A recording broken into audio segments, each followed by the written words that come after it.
Hello everyone! So, welcome for today's video sa ating YouTube channel.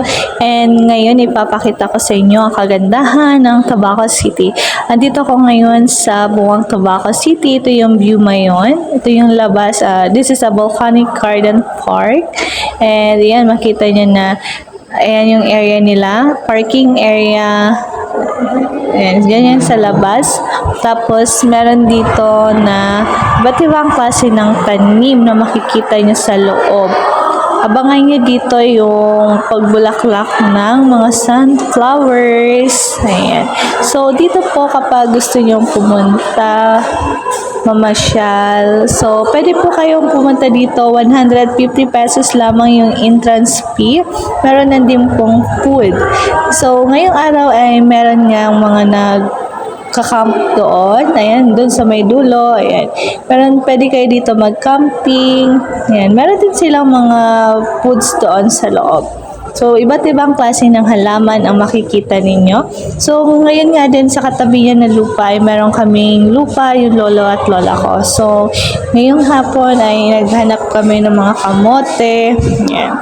So, kakatapos nga lang yung harvest season dito ng kamote at kami ay nanghanap ng mga tira-tira.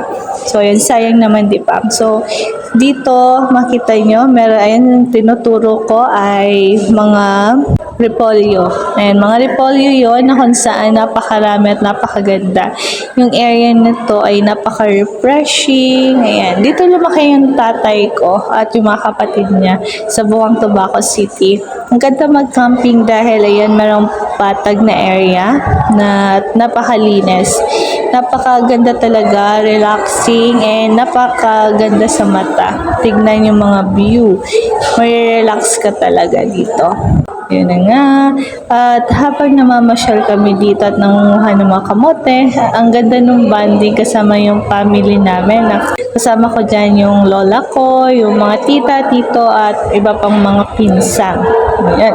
So, madami nga kami ditong nahanap na kamote sa area to dahil marami pang mga naiwan. Okay. So, dito makita mo yung view, napaka-greenery surroundings na napakaganda. So, talagang ma-amaze ka sa bawat view ng lugar.